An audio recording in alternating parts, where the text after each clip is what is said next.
귀한 찬양해 주셔서 감사드립니다. 오늘 주제와 설교 제목과 정말 잘 어울리는 찬양 같았습니다.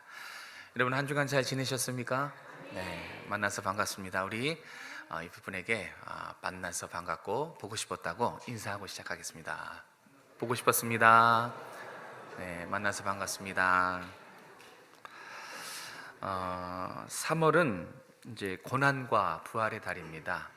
이제 종려주일도 있고 고난주간도 있고 부활주일도 있어서 3월은 고난과 부활의 달로 정했고, 특별히 구속의 은혜에 감사하는 그렇게 한 달 전체로 우리가 주님의 십자가를 바라보고 구속의 은혜에 감사하는 달로 정했습니다. 그래서 3월 한 달 내내는 주제를 좀 십자가, 구속의 은혜 이렇게 잡았고요. 여러분들도 3월 한 달만큼은 십자가를 붙잡고 살아가셨으면 좋겠습니다. 오늘 그 첫 시간으로는 여러분 너무 유명하죠. 여러 번 설교를 들으셨지만 이사야서 53장 이 말씀을 함께 나누려고 합니다. 저도 많이 보던 말씀이고 또 잘 익히 아는 말씀인데 좀 새로운 점 한 가지를 발견했어요. 조금 이럴 수 있구나, 그동안 왜 이걸 몰랐었지 하면서 이제 묵상하는 가운데 한 가지 좀 재미있고 놀라운 점을 발견했습니다. 그게 뭐냐면 아마 여러분도 쉽게 동의하실 것 같습니다. 자, 오늘 우리가 저 아무 말도 안 했습니다. 그런데 본문을 읽고 여러분 머릿속에 떠오른 게 있어요. 3글자짜리일 겁니다. 그죠? 한번 확인을 해봐야 돼요. 자, 사진 보여주십시오. 혹시 저게 떠올랐습니까? 그죠? 네. 저 모습이 이렇게 손들 볼까요? 떠오르신 분, 네. 거의 다 할 거예요. 오늘 본문을 읽고 얼마나 우리가 많이 이 말씀을 접했는지 여러분 금방 지금 이 글을 본문을 읽었을 때 정말 머릿속에 십자가가 떠올랐을 것입니다. 근데 왜 십자가가 생각났습니까? 그냥 이걸 보고 어떻게 십자가가 생각 안 납니까? 그죠? 자연스럽게 십자가가 생각이 났을 겁니다. 저는 이 부분이 놀랍다는 거예요. 여러분은 전혀 안 놀라는데 한번 설명을 듣고 이해해 보세요. 지금 우리가 이사야서 53장을 읽었죠? 지금 이 기록이 이사야 선지자가 십자가 앞에서 본 것을 기록한 게 아니에요. 그 십자가 현장 앞에서 마치 보고 글을 적듯이 한 것이 아니라 예수님 탄생 700년 전에 이 글을 기록한 것입니다. 다시 한번 보시면 700년 전에 이거를 기록했는데 너무 생생하죠. 마치 이사야 선지자가 십자가 아래서 보고 받아 적은 것처럼 정확하게 구체적이고 아주 자세하고 아주 생생하게 기록됐어요. 7년 후가 아닙니다. 70년 후가 아니에요. 자그마치 700년 후에 있을 일을 정확하게 맞췄어요. 그리고 여러분에게도 이것을 읽고 동일하게 다 똑같이 생각했죠. 십자가다. 어떻게 그 일이 있을 수 있냐 이거죠. 한번 좀 더 제가 설명해 드릴게요. 마치 이런 것 같습니다. 자, 지금 우리 대한민국 2024년도죠. 자, 700년 전으로 가보겠습니다. 과거로. 그러면 1324년이에요. 1324년이면 듣고 잊어버릴 수 되지만 이 이름도 생각나. 충숙왕이라고 고려시대 때예요. 700년으로 가면 고려시대 때예요.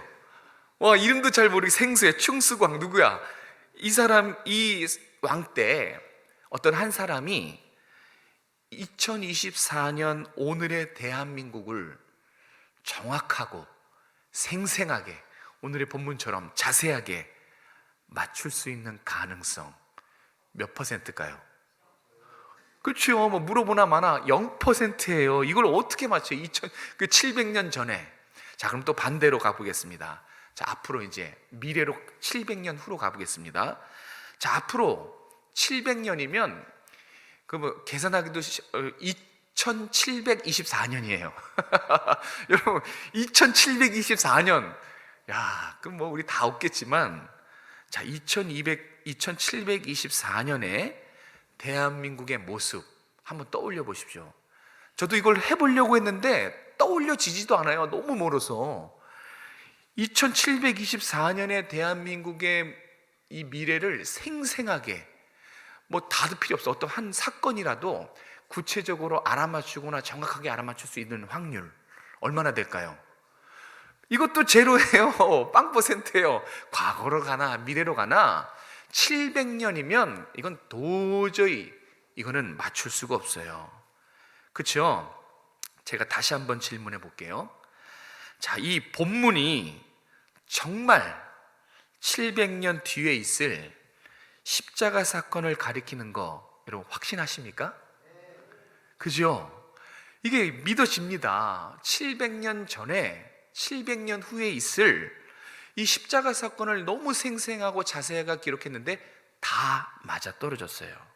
가능성이 0%인데, 자, 가능성이 0%인 이 일이 정말 놀랍게 정확하게 성취됐다면 우리가 아는 이유는 하나밖에 없어요.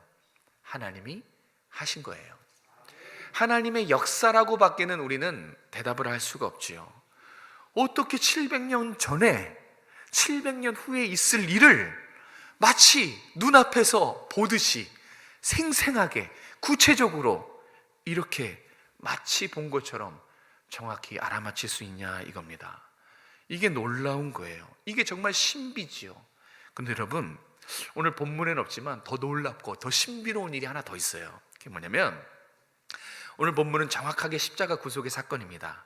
그런데 이 십자가 구속의 사건이 이사야 시대면 약 BC 750년이거든요. 그때부터 시작된 게 아니라 더 과거로 올라갑니다. 지금 이사야서의 시대뿐만 아니라 하나님께서 저와 여러분을 그리스도의 십자가로 구속하겠다고 작정하신 시점은 BC 750이 아니라 창세 전부터입니다. 우리가 누군지를 알고 우리가 착하게 살지 나쁘게 살지 하나님 앞에 어떻게 살지 믿을지 안 믿을지 그것도 전혀 모르는 창세 전에 하나님께서 여러분 한 사람 한 사람을 아시고 그리스도의 보혈로 구원하시겠다고 작정하셨으니 이게 얼마나 놀랍고 얼마나 은혜입니까? 하나님은 여러분을 사랑하시는 것이 분명해요. 창세전부터 여러분을 아시고 사랑하셔서 이렇게 십자가로 구속하시기를 작정하셨어요. 이것이 정말 우리에게는 놀랍지요. 그런데 이 하나님의 방법, 구속을 위한 하나님의 방법이 당시 사람들의 생각과는 좀 너무 달랐어요. 그러니까 하나님의 뜻과 사람들의 뜻, 구속하겠다는 하나님의 방법과 사람들의 방법이 너무 차이가 났습니다. 무슨 말이냐?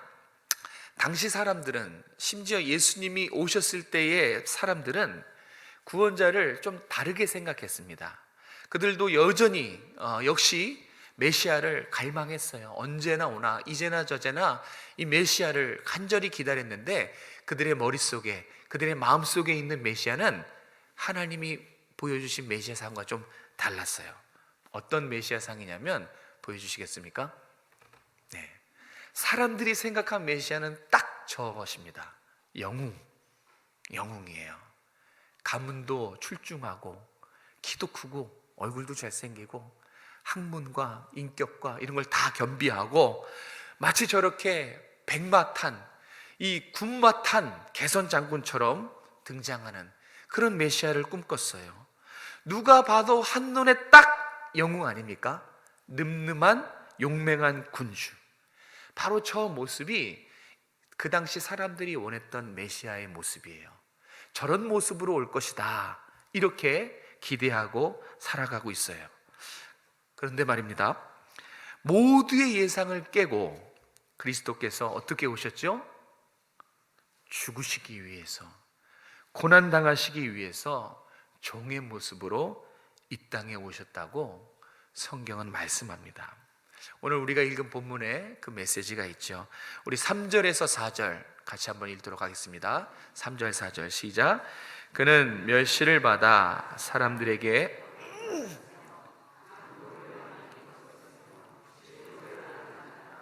마치 사람들이 그에게서 얼굴을 가리는 것 같이 멸시를 당하였고 우리도 그를 귀히 여기지 아니하였도다. 그는 실로 우리의 질고를 지고 우리의 슬픔을 당하였거늘 우리는 생각하기를 그는 징벌을 받아 하나님께 맞으며 고난을 당한다 하였노라. 아멘. 네. 우리가 읽은 것처럼 우리를 구원하신 예수 그리스도 메시아께서는 고난받는 종으로 이 땅에 오셨습니다. 3절이 말씀하는 것은 예수님께서 자기 백성에게 멸시를 당하고 무시를 당하고 배척을 당했다, 그것을 가르쳐줘요. 예수님은 유일하게 자기 백성에게 환영을 받지 못한 왕으로 오셨습니다. 환영받지 못하면 감사한 거죠. 배척을 받았어요. 멸시와 천대를 다 당하셨습니다. 백성들에게 왕이 멸시와 천대, 무시를 당했다고요. 왜 사람들이 예수님을 이렇게 환대하지 않고 오히려 무시하고 배척을 했을까? 아까 말씀드린 대로 그들이 상상한, 그들이 기다린 메시아는 이런 고난받는 종의 모습이 아니에요. 한 번도 아마 생각 안 했을 겁니다. 고난받는 종으로 오는 메시아. 아마 이 당시의 백성들은 상상조차 하지 못했을 것입니다. 그러니까 정확하게 하나님의 뜻을 몰랐죠. 자기 뜻대로 메시아를 기다리고 있었던 것입니다. 지금도 그래요. 지금도 팔레스타인의 이스라엘 유대인들은 이 이사야서 53장을 안 읽어요. 하나님의 말씀인데도 인정을 안 합니다. 52장 읽고 54장으로 건너뛰어요. 왜냐하면 이 53장의 단어와 내용이 마음에 안 들거든요. 종. 이 단어가 이 마음에 거북스러운 거예요. 이 고난의 내용이 그들은 마음에 들지 않아요. 불편해요. 이스라엘, 지금도 유대인들은 그래요. 어떻게 메시아가 고난받을 수 있느냐? 오히려 고난을 줄 수는 있어도 어떻게 메시아가 고난을 받느냐? 당연히 메시아가 개선장군처럼 늠름하게 군마를 타고 그렇게 오셔야지, 연약하고 힘없고 종의 모습으로 어떻게 이렇게 올 수 있는가? 이게 지금도 유대인들은 용납이 안 됩니다. 그래서 아예 53장 이거는 읽지를 않아요. 건너뜁니다. 그래서 이스라엘 백성들이 약속대로 메시아가 이 땅에 오셨지만 그들 곁에서 살았잖아요. 그죠? 그들 곁에 있었지만 메시아를 보지 못합니다. 눈이 있어도 보지 못하고 귀가 있어도 듣지 못하고 깨닫지 못해요. 왜요?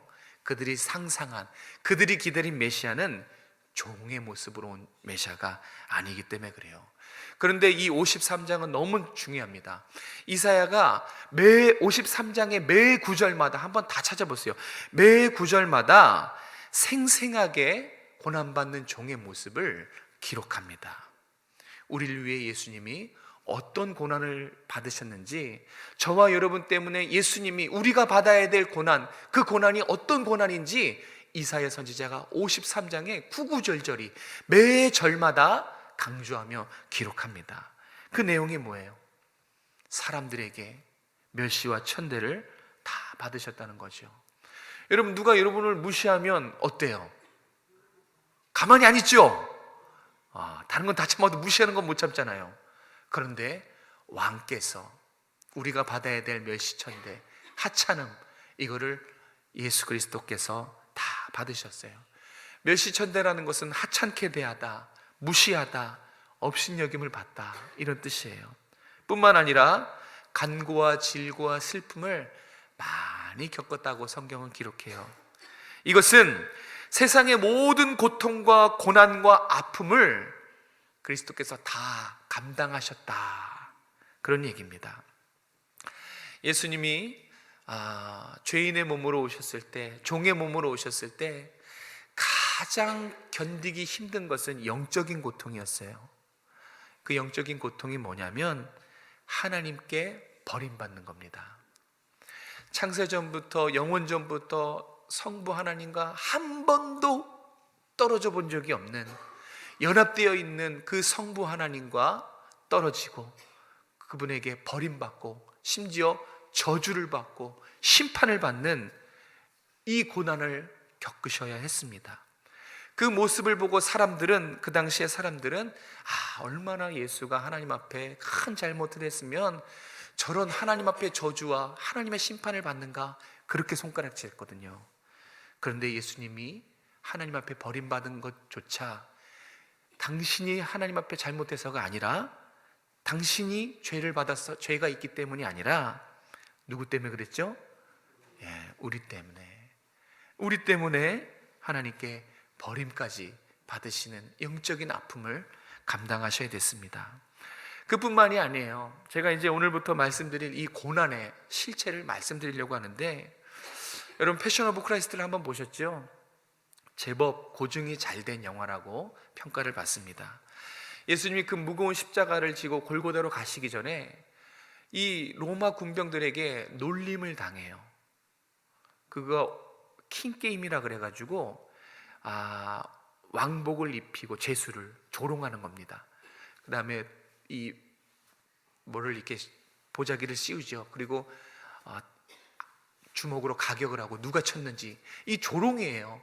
그 조롱을 당하시면서 기억나시는지 모르겠지만 십자가를 지시기 전에 이 군인들의 잔인한 채찍질을 당해요. 근데 이때 당시에 로마의 채찍은 아주 잔인한 도구였어요. 들어보셨죠? 그 끝에 갈고리가 달려 있어요. 채찍 끝에 이 쇠조각, 뼈조각이 달려 있어서 이렇게 살에 박히면, 힘으로 뜯어버리면 이 살점이 뜯어지는, 그렇게 예수님이 등짝이 다 등 근육이 파열됐다 그러더라고요. 예수님의 등은 이미 그 무시무시한 채찍질로 만신창이가 됩니다. 그리고 등 근육이 다 파열되셨죠.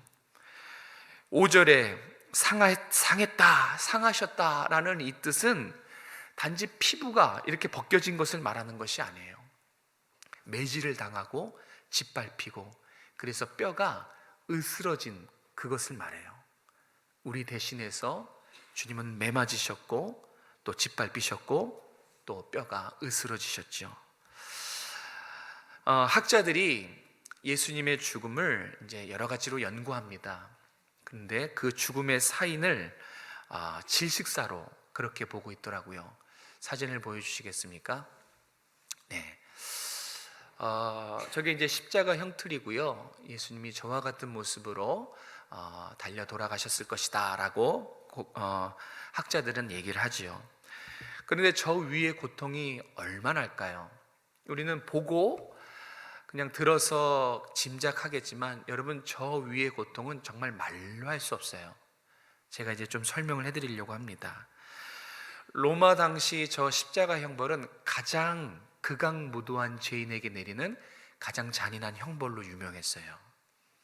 저 고통을 받기 싫어서 자살할 정도로 저 십자가 형벌은 잔인하기로 소문이 나 있죠.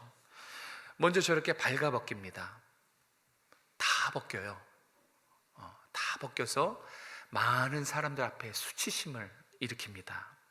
그리고 저 양쪽 손목과 발목, 저거 뭘로 지탱해요? 15cm 되는 대못으로 양쪽 팔과 발목에 뚫어버려요. 이 손에다가, 성경은 이제 손에다가 이렇게 대못을 박았다 그랬는데, 손에다 대못을 박아버리면 체중 때문에 이게 찢어져 버린대요. 그래서 팔뚝에 박는 거예요. 팔뚝에 박으면 찢어지다가 이 팔목에 걸리거든요. 그래서 저렇게 매달아 두는 거예요. 한번 생각해 보세요. 양쪽에 대못, 발목에 대못. 그리고 저기 그림에는 없지만 중간에 의자 같은 게 하나 있어요. 앉아서 쉬라는 게 아니에요. 저 의자에 하는 역할은 뭐냐면 죄수가 빨리 죽는 것을 방지하기 위한 잔인한 장치입니다.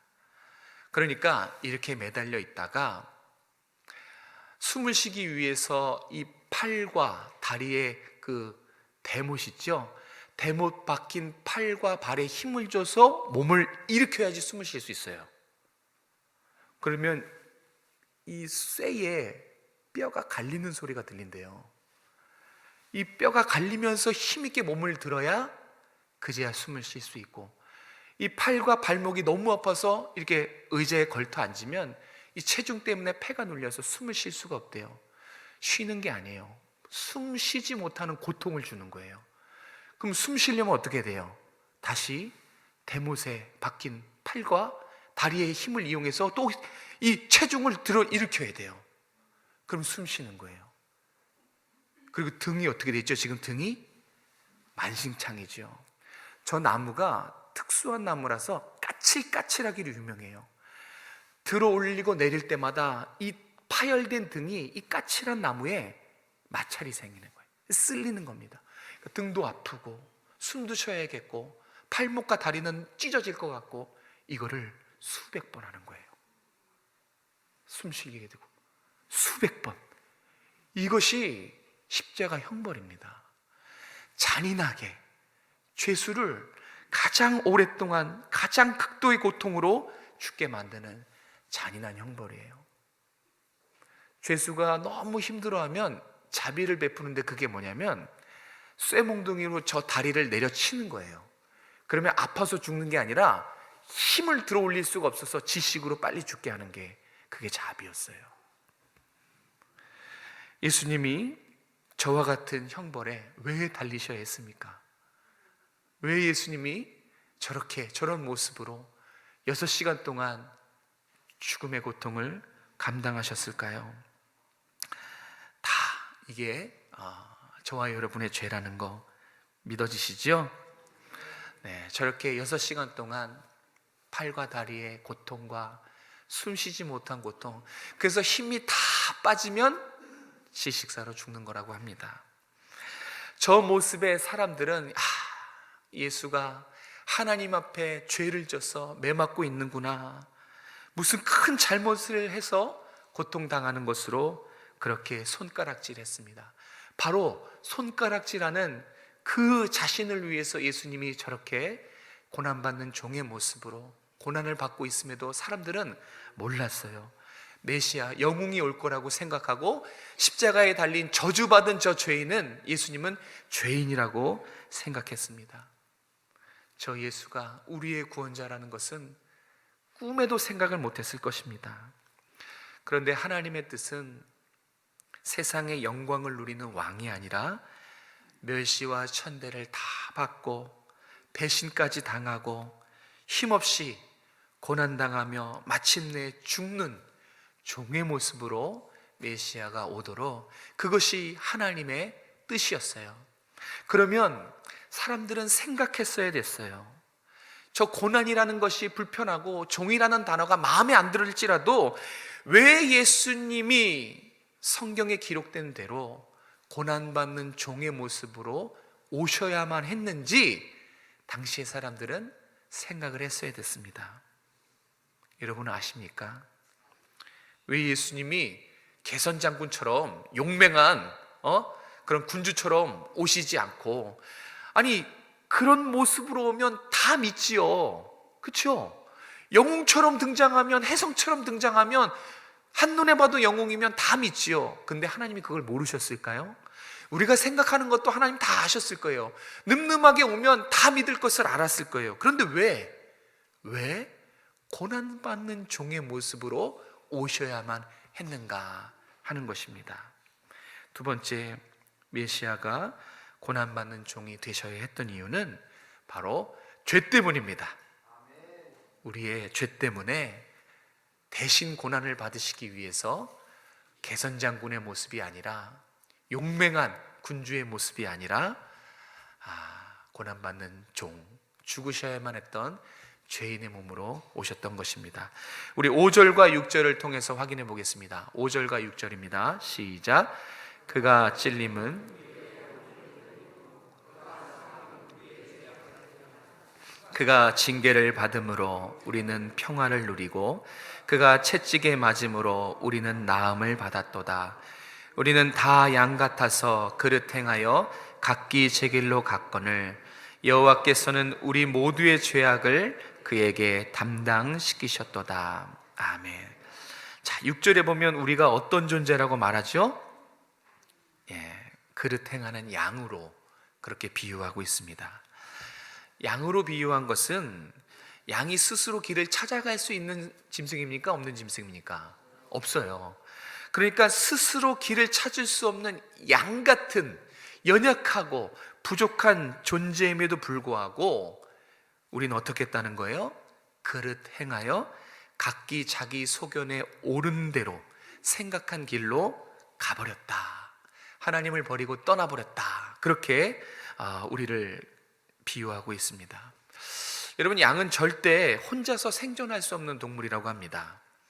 양은 목자가 있어야만 하는 짐승이에요. 만약에 목자가 없으면 생존율은 0%라고 합니다. 만약에 양이 목자를 신뢰할 수가 없어 하고 교만하게 제멋대로 자기 소견에 옳은 대로 자기의 길을 가면 셋 중에 하나래요.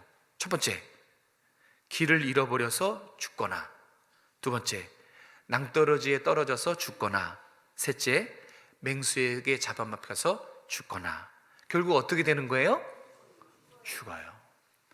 양은 스스로 길을 찾아갈 수 없는 짐승이고 목자가 없으면 생존을 할 수 없는 짐승이에요. 그런데 양이 스스로 목자를 떠났다? 죽음을 의미합니다. 목자 없으면 살 수 없어요. 그런데 우리가 양처럼 목자를 떠났듯이 하나님을 떠나버렸다. 그렇게 성경은 기록합니다. 그 정도로 우리가 심판받아 마땅한 존재라는 것입니다. 죄인 중에 죄인, 괴수 중에 괴수가 바로 이 자리에 있는 우리라는 것입니다. 그러면 죄인과 괴수가 받아야 될 것은 영광입니까? 심판입니까? 심판이지요. 심판이기에, 고난이기에, 저주이기에 예수님께서 우리의 고난과 심판을 대신 감당하시기 위해서 영웅이 아닌 고난받는 종의 모습으로 오셔야 됐어요. 예수님이 고난받는 종의 모습으로 이 땅에 오신 건 바로 우리 죄 때문에 그런 거였어요. 우리가 하나님께 받아야 될 저주, 우리가 하나님께 받아야 될 버림, 우리가 사람들에게 받아야 될 멸시와 천대, 이것을 우리가 받아야 되는데 예수님이 다 대신 받기 위해서, 감당하기 위해서 예수님은 고난받는, 아무것도 할 수 없는, 저항할 수 없는 연약한 종의 모습으로 이 땅에 오실 수밖에 없었던 거예요. 이 방법밖에 없었으니까. 다른 방법이 없었어요. 저와 여러분을 영원한 형벌과 영원한 죄에서 구원하길 할 수 있는 방법은 예수님이 고난받는 종으로 오셔서 대신 우리의 모든 죄를 사하는 이 방법이 유일했기 때문에 예수님은 이와 같은 모습으로 오셨습니다.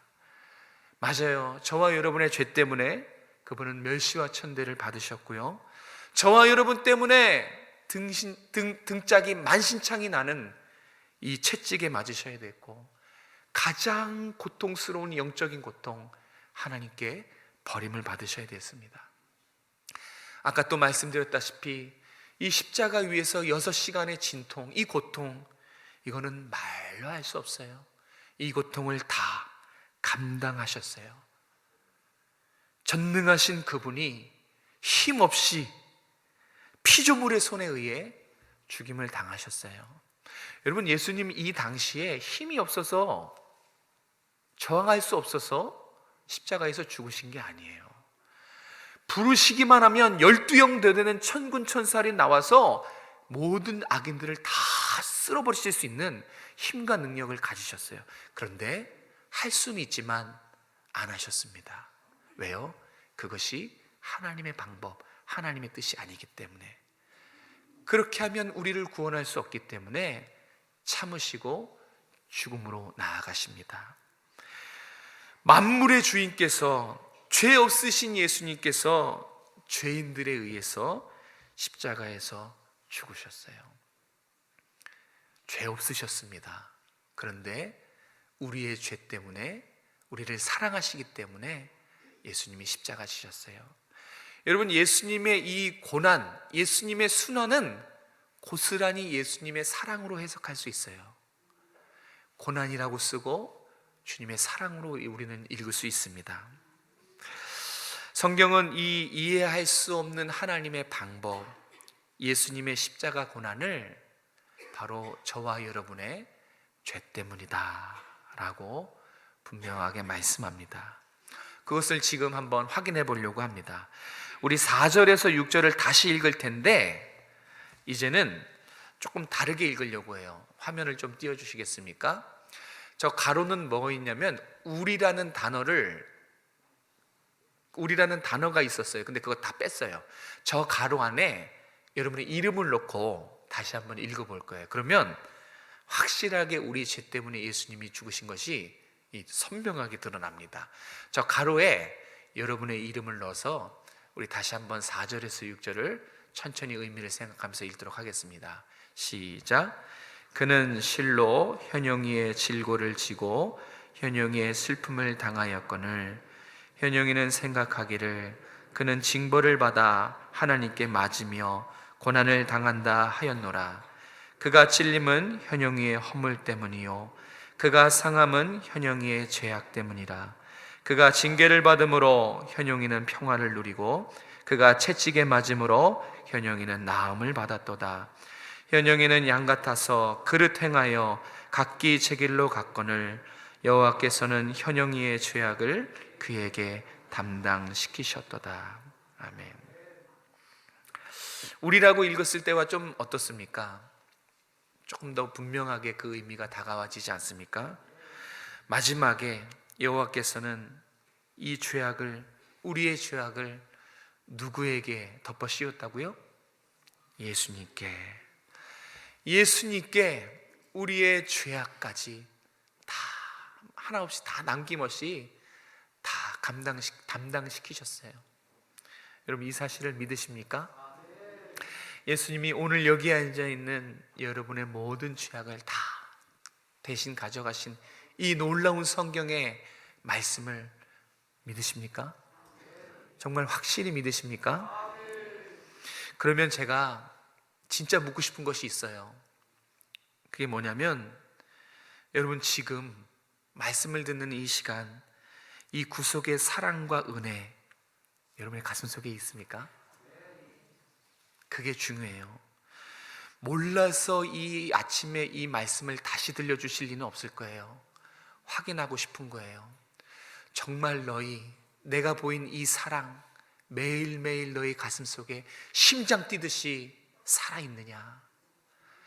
오랜 옛날에 그냥 한 번 경험했던 추억으로 그냥 놔두고 지금 우리 마음속에는 세상의 기쁨과 내가 좋아하는 것, 내가 사랑하는 것, 내 관심으로 가득 차 있고 주님의 십자가 사랑과 은혜는 뒷전으로 하고 있진 않은지 그걸 확인하고 싶어서 오늘 이 말씀을 다시 여러분의 심령에 들려주시는 거예요. 여러분 아까 우리 성가대도 나 같은 죄인 살리신 주 은혜 놀라와 찬양했는데 정말 이렇게 주님의 십자가 사랑과 은혜가 노래될 때 여러분의 가슴은 뜁니까? 정말 여러분의 가슴은 감격과 감사가 있습니까? 매일매일 이 십자가 구속의 사랑과 은혜에 감격하고 감사로 영광 돌리는 여러분이 되셨으면 좋겠어요. 무뎌지지 않도록 여러분의 신앙을 잘 관리하셨으면 좋겠어요. 정말 여러분을 위해서 하나님은 어마어마한 값을 지불하셨어요. 예수님은 여러분을 위해서 여러분이 감당해야 될 그 모든 고난과 고통과 멸시와 천대를 예수님이 다 당하셨어요. 이것은 보통 일이 아닙니다. 이거는 정말 놀라운 일이에요. 여러분이 솔직히 잘하신 게 있습니까? 하나님 앞에 정말 열심히 섬기고 우리가 정말 하나님 앞에 의롭게 정말 하나님의 순종하며 살아온 그런 모습이 있습니까? 저도 그래요. 어떻게 나를 위해 예수님이 이런 고난을 다 감당하셨지?